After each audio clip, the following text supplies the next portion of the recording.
అంత్యదినమయందు మీరు ధనాన్ని సమకూర్చుకున్నారు, దేవుని యొక్క ఉపద్రవం ఉగ్రత మీ మీదకి రాబోతా ఉంది అన్నాడు. కాలము సంపూర్ణమై ఉన్నది, దేవుని రాజ్యం సమీపిస్తూ ఉన్నది. మనమందరం మారు మనసు పొందటానికి దేవుడు మనకు అవకాశం ఇస్తే ధనాన్ని సంపాదించుకోవడానికి ఇంకా మనం వెంపర్లాడుతూ ఉన్నాం.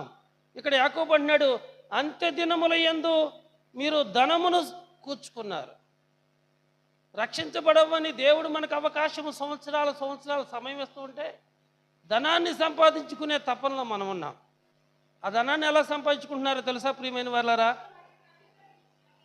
నువ్వు అన్యాయంగా, అక్రమంగా, మోసం చేసి, పాపం చేసి నువ్వు డబ్బు సంపాదించుకొని నువ్వు ఈ లోకంలో గొప్పవాడు అయితే అయి ఉండొచ్చు.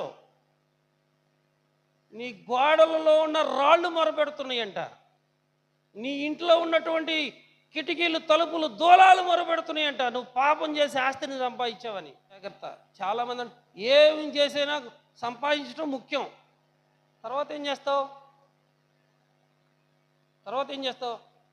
గోడలోని రాళ్ళు మొరపెడుతున్నాయి, దూలాలు మొరపెడుతున్నాయి. నువ్వు పాపం చేసి డబ్బు సంపాదించావని, వడ్డీ వ్యాపారం చేసి డబ్బు సంపాదించావని, అమాయకులను మోసం చేసి డబ్బు సంపాదించావని అవి మొరపెడుతున్నాయంట.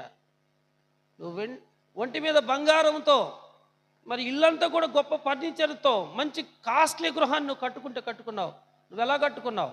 ధనవంతుడు అవటం దేవునికి ఇష్టమే, కానీ ఆ ధనాన్ని ఎలా సంపాదించుకుంటున్నావు?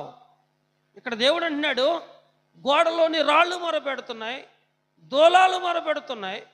ఇంకా చూస్తే యాకోబు రాసిన పత్రిక 5వ అధ్యాయంలోనే 4వ వచనం, ఇదిగో మీ చేలు కోసిన పనివారికి ఇయ్యక మీరు మోసముగా బిగబట్టిన కూలి మొరపెడుతున్నది. ఎప్పుడు కూడా చిన్న చిన్న విషయాల్లోనే మనం నమ్మకంగా లేకపోతే గొప్ప వాటిని ఎట్లా ఇస్తాడు దేవుడు మనకి? ఇక్కడ దూలాలు మొరపెడుతున్నాయి, దూలాల్లో గోడల్లో ఉన్నటువంటి రాళ్ళు మొరపెడుతున్నాయి, పని వాళ్ళకి ఇవ్వాల్సిన కూలి కూడా మొరపెడుతుంది అనమాట. కూలి వాణిని నువ్వు బాధింపకూడదు, ఏ నాటి కూలి ఆ నాటికి ఇవ్వలను. అంటే ఏ రోజు కూలి ఆ రోజు మనం ఇవ్వాలి.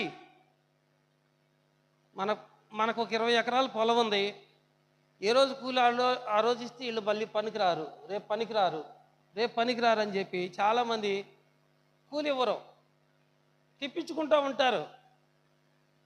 వాళ్ళ జీవనం అదే, వాళ్ళు బ్రతికేది దాని మీదే. నువ్వు కూలి ఆపొద్దు. ప్రభా నేను నా చేత కష్టం చేయించుకొని నా కూలి ఇవ్వలేదయ్యా అని అడిగి ప్రార్థన చేశాడు అనుకో, ఇక నీ పని అయిపోయినట్టే.